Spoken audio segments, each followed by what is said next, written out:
सुप्रभात प्यारे बच्चों। आज मैं आपकी हिंदी की अध्यापिका टैगोर बाल निकेतन पब्लिक स्कूल से आज आपको कक्षा 8वीं पाठ 26 विराम चिन्ह के बारे में पढ़ेंगे, जो कि हमारा इंग्लिश का भी टॉपिक होता है पंक्चुएशन। उसके बारे में पढ़ते हैं। आइए शुरू करते हैं। विराम चिन्ह क्या है? विराम चिन्ह किसे कहते हैं? विराम का अर्थ है रुकना या विश्राम लेना। भाषा को बोलते या लिखते समय अपनी बात को समझाने के लिए हमें कई स्थानों पर रुकना पड़ता है। लिखते समय रुकने की इस प्रक्रिया को स्पष्ट करने के लिए कुछ संकेत चिन्हों का प्रयोग किया जाता है। इन संकेत चिन्हों को विराम चिन्ह कहते हैं। विराम चिन्हों के प्रयोग से वाक्य का सही अर्थ स्पष्ट हो जाता है। विराम चिन्ह का क्या अर्थ होता है? विराम चिन्ह का शाब्दिक अर्थ होता है रुकना। जब हम अपनी बात को स्पष्ट करने के लिए या किसी अन्य व्यक्ति को समझाने के लिए जिन चिन्हों का प्रयोग करते हैं और जहां जहां रुकते हैं उन्हें विराम चिन्ह कहते हैं। विराम चिन्ह जो है वो 12 प्रकार के होते हैं। विराम चिन्हों का महत्व देखिए क्या होता है। विराम चिन्हों का महत्व, विराम चिन्ह भाषा को प्रभावशाली बनाते हैं। इनकी जो विराम चिन्ह होते हैं इनकी इंपॉर्टेंस क्या है? विराम चिन्ह भाषा को प्रभावशाली बनाते हैं। विराम चिन्ह के उचित प्रयोग से ही वाक्य का आशय स्पष्ट हो पाता है। इनके प्रयोग से भाव प्रदर्शन की क्षमता जो है वह बढ़ जाती है। इनका प्रयोग भाषा को संयत बनाता है।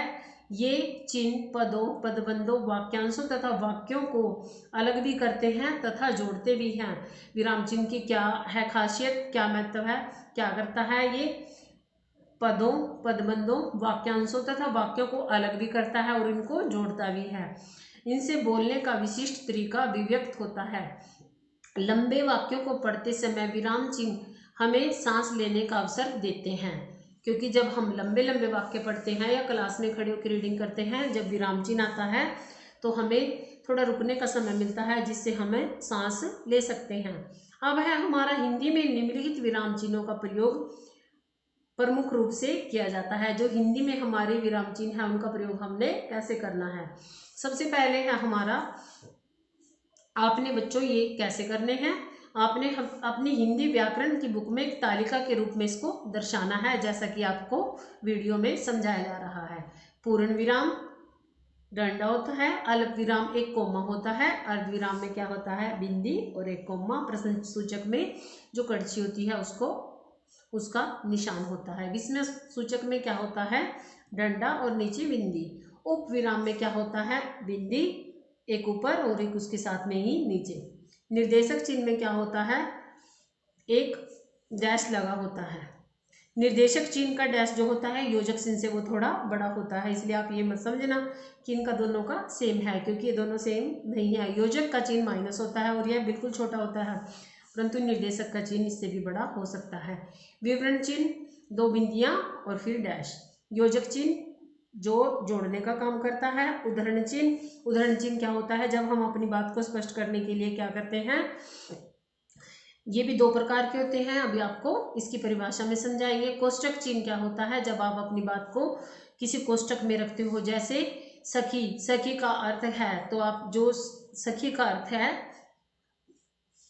सखी का अर्थ जैसे आप लिखते हो सखी दोस्त, तो आप उसका मीनिंग लिखते हो तो आप उसको क्या करते हो एक ब्रैकेट में डाल देते हो, तो वह जैसे किसी चीज का अर्थ लिखते हो आप तो उसको आप कोष्टक में डालकर अलग से दर्शाते हो, तो उसको कोष्टक चिन्ह बोलते हैं। लाघव चिन्ह होता है जैसे डॉक्टर, जब आप पूरा मिलना लिखने की बजाय उसके नाम पर डा के बाद आप क्या करते हो एक बिंदी लगा देते हो जो थोड़ी बड़ी होती है गोल उसमें जीरो की शेप में, तो आप उसको क्या बोलते हो लाघव चिन्ह। अब हम करते हैं इनकी परिभाषा। ये आपने अपनी हिंदी व्याकरण की नोटबुक में तालिका के रूप में दर्शाना है, जैसा कि आप 6ठी 7वीं कक्षा से इस वर्ग को करते आ रहे हो।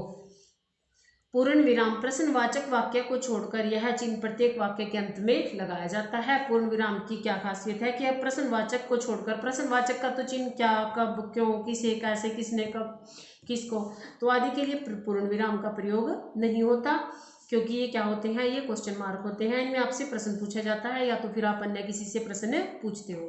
अब है हमारा भारत अवश्य उन्नति करेगा, तो इसमें क्या है हमारा पूर्ण विराम का प्रयोग किया गया है। वाक्य के पूरे होने पर उसके अंत में पूर्ण विराम लगाया जाता है। सबसे खास बात क्या होती है, जो पूर्ण विराम होता है यह सभी वाक्यों के अंत में लगाया जाता है। सिर्फ ये आपने कब छोड़ना है, जब आप किसी प्रश्नसूचक चिन्ह का प्रयोग कर रहे हो। जब आपसे कोई प्रश्न पूछता है, या तो आप श्रोता हो या तो आप वक्ता हो, जब आपसे कोई प्रश्न किया जाता है तब आप इसका प्रयोग करते हो। आगे है हमारा सेकंड अल्प विराम। अल्प विराम का अर्थ होता है कॉमा, जहां बहुत थोड़ी देर के लिए रुकना हो। ठीक है। पूर्ण विराम का अर्थ होता है पूरी तरह से विराम करना, पूरी तरह से आराम करना। अल्प विराम का अर्थ होता है थोड़ी सी देर के लिए जब आपको रुकना हो, वहाँ अल्प विराम का प्रयोग किया जाता है। इसका प्रयोग कब होता है, वाक्य के मध्य में होता है। जैसे आपके पास कई नाम हैं, रमेश, सुशील, अविनाश और राधा विद्यालय गए हैं, तो आपने देखा है ये रमेश के बाद भी कोमा लगा हुआ है, सुशील के बाद भी, और अविनाश और राधा विद्यालय गए हैं। रुको अभी मत जाओ, रुको के बाद मैंने लगाया है ताकि आपको ये बात स्पष्ट रूप से समझ आ जाए। आगे है हमारा अर्धविराम। अब अर्धविराम का चिन्ह देखिए, पहले क्या है, बिंदी और नीचे कोमा। जहां अल्प विराम से अधिक, पूर्ण विराम में क्या था, पूर्ण विराम करना था आपने, अल्प विराम में क्या था, उससे थोड़ी देर के लिए रुकना था। अर्धविराम में अल्प विराम से थोड़ी सी अधिक देर के लिए रुकना होता है। जहां अल्प विराम से अधिक और पूर्ण विराम से कम रुकना हो, पूर्ण विराम से तो आपने क्या करना है, कम रुकना है, और अल्प विराम से आपने थोड़ा सा ज़्यादा रुकना है, वहां अर्धविराम का प्रयोग किया जाता है। और इसमें देखिए ये किन किन अवस्थाओं में किया जाता है इसका प्रयोग।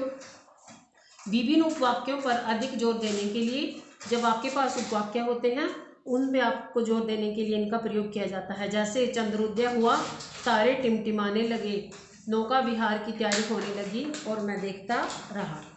जहाँ कई वर्गों की बात की जा रही हो, जैसे यहाँ पे क्या हुआ, पहले चंद्रोदय हुआ यानी कि चांद का उदय हुआ, फिर तारे टिमटिमाने लगे और फिर नौका विहार की तैयारी होने लगी और मैं देखता रहा। अब है जहाँ कई वर्गों की बात की जा रही हो, वहाँ प्रत्येक शब्द के बाद अल्प विराम तथा वर्ग के बाद अर्धविराम लगाते हैं। जैसे मुझे कोट, पैंट, कमीज, साबुन, तेल, कंघी, जूते, चप्पल आदि वस्तुएं चाहिए। ये देखना इन्होंने क्या किया हुआ है, वर्ग का मतलब होता है एक ही उसकी कई आइटम, मान लीजिए कई वस्तुएं चाहिए, जैसे इसको। अब है हमारा प्रश्नसूचक चिन्ह। जिस वाक्य में प्रश्न पूछा जाता है उसके अंत में प्रश्नसूचक चिन्ह का प्रयोग किया जाता है।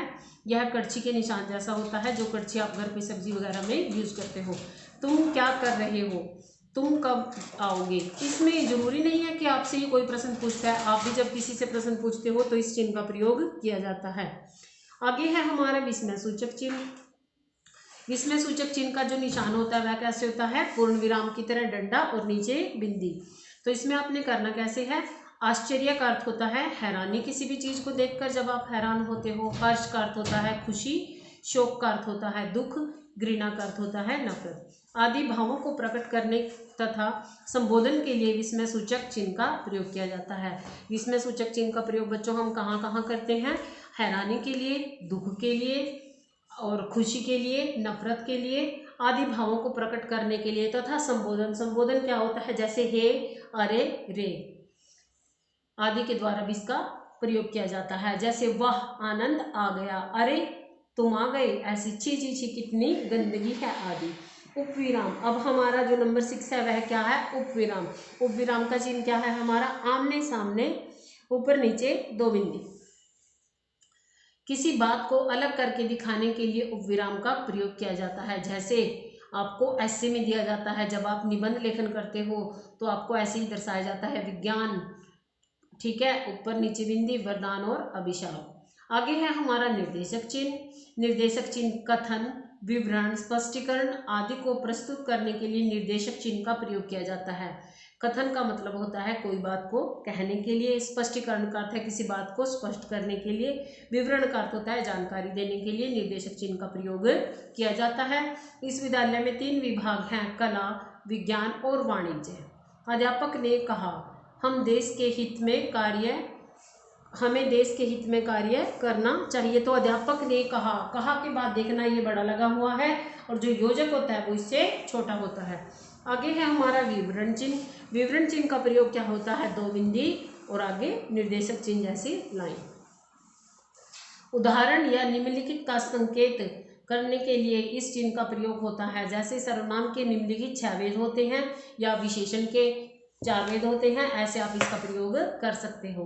योजक चिन्ह क्या होता है? दो शब्दों को जोड़ने तथा तुलना के लिए इस चिन्ह का प्रयोग किया जाता है। जैसे इसका प्रयोग या तो आपको लिंग में मिलेगा, पुल्लिंग स्त्रीलिंग में मिलेगा, या विलोम शब्द में मिलेगा, या फिर समानार्थी शब्दों में मिलेगा। जैसे देखिए, दो शब्दों को जोड़ने तथा तुलना करने के लिए इस चिन्ह का प्रयोग किया जाता है। जैसे सुख दुख, भाई बहन, कभी कभी, तन मन धन आदि। भीम सा बलशाली और दधीची सा दानी वाला कहाँ मिलेगा। अब है हमारा नंबर 10 उदाहरण चिन्ह। उदाहरण चिन्ह दो प्रकार के होते हैं, इकहरा उदाहरण चिन्ह और दोहरा उदाहरण चिन्ह। इकहरे का मतलब होता है इकहरे उदाहरण चिन्ह का प्रयोग किसी उपनाम शब्द को या वाक्यांश को अलग करने के लिए किया जाता है। जैसे वाक्यांश क्या होता है? मांस खाने वाला मांसाहारी, ऐसे शाक सब्जी खाने वाला शाकाहारी, ऐसे। इकहरे उदाहरण चिन्ह का प्रयोग किसी उपनाम शब्द या वाक्यांश को अलग करने के लिए किया जाता है। अब हम करेंगे दोहरे उदाहरण चिन्ह का है। जैसे गांधी जी ने कहा, किसी कथन का ज्यों का त्यों प्रस्तुत करने के लिए दोहरे उदाहरण चिन्ह का प्रयोग किया जाता है। किसी कथन को ज्यों का त्यों मतलब क्या अर्थ है इसका? जैसे उसमें लिखा हुआ है same to same as it, उसको प्रस्तुत करने के लिए दोहरे उदाहरण चिन्ह का प्रयोग किया जाता है। जैसे गांधी जी ने कहा, सदा सत्य बोलो। ये देखिए यहाँ पे क्या है? दोहरे उदाहरण चिन्ह का प्रयोग किया जाता है। जैसे आप लिखते हो कोई भी कविता लीजिए, जैसे बादल राग कविता सूर्यकांत त्रिपाठी निराला जी की है, तो आप सूर्यकांत त्रिपाठी निराला को क्या करते हो? उसमें रखते हो उदाहरण चिन्ह में। दोहरे उदाहरण चिन्ह का प्रयोग आप इसके लिए यहाँ करते हो। जैसे सीता ने कहा कि राम आकर रावण की हत्या करेगा। सीता ने कहा, तो यहाँ पे सीता ने कहा तो ऐसे, और एक उदाहरण चिन्ह लगाना आपने ऐसे, और दोनों को क्या करना है? दर्शा देना है। आगे है प्रश्न 11 कोष्टक चिन्ह। कोष्टक का प्रयोग निम्नलिखित स्थितियों में किया जाता है। कोष्टक का प्रयोग हम कब करते हैं? किसी पद का अर्थ स्पष्ट करने के लिए बाग में मस्त भ्रमर घूम रहे थे। ठीक है, आगे क्या है? मस्त भ्रमर का अर्थ क्या है? मनचले युवक। नाटकों और संवादों में हाव भाव सूचित करने के लिए राम प्रवेश कर सीता। जैसे राम के बाद आपको पता चल जाता है सीता, मैं आ गया। सीता व्यथित होकर, प्राणनाथ मैं भी आपके साथ वन को चलूंगी। अब है कर्म सूचक अंकों के साथ, जैसे 1 नंबरिंग दर्शाने के लिए, 2 हेडिंग दर्शाने के लिए आप इसका कोष्टक चिन्ह का प्रयोग करते हो। अब है हमारा लाघव चिन्ह। शब्दों को संक्षिप्त रूप में, जैसे पंडित होता है तो आप पंडित के पीछे क्या लगा देते हो? पैर। कृपया पृष्ठ उल्टिए, तो आप क्या करोगे? क्री लाघव चिन्ह, प्री लाघव चिन्ह, उ लाघव चिन्ह। कृपया पृष्ठ उल्टिए। जैसे डॉक्टर, पंडित, इसके लिए हमने क्या किया? डा लिखा, ठीक है, और उसके आगे क्या किया? लाघव चिन्ह को लगा दिया। तो ये था हमारा पाठ 26 विराम चिन्ह। आपने इसका क्वेश्चन भी बनाना है, विराम चिन्ह किन्हें कहते हैं और विराम चिन्ह के कितने प्रकार होते हैं। आपकी बुक में 12 प्रकार हैं। आपने यहाँ से लेकर अपना यहाँ से विराम चिन्ह क्या है, ये विराम चिन्ह कहते हैं। यहाँ से अपनी बात को स्पष्ट करने के लिए जहाँ रुकना होता है, उन चिन्हों को, जिन संकेत या चिन्हों का प्रयोग किया जाता है, उन्हें विराम चिन्ह कहते हैं। यहाँ से लेकर यहाँ तक क्या है आपका क्वेश्चन है। और आगे पूर्ण विराम की डेफिनेशन, एक एग्जाम्पल, अल्प विराम की डेफिनेशन, उसका एग्जाम्पल, अर्धविराम की डेफिनेशन, उसका एग्जाम्पल, प्रश्न सूचक की डेफिनेशन, एक एग्जाम्पल उसका, विस्मय सूचक की डेफिनेशन, एक एग्जाम्पल उसका, उपविराम की डेफिनेशन, एक एग्जाम्पल उसका, निर्देशक चिन्ह की डेफिनेशन, एक एग्जाम्पल उसका, विवरण चिन्ह के साथ ऐसा ही, योजक के साथ ऐसा ही, इकहरा उदाहरण चिन्ह के साथ ऐसा ही, दोहरा उदाहरण चिन्ह के साथ ऐसा ही। और आपने क्या करना है? कोष्टक चिन्ह में भी लिखना है आपने।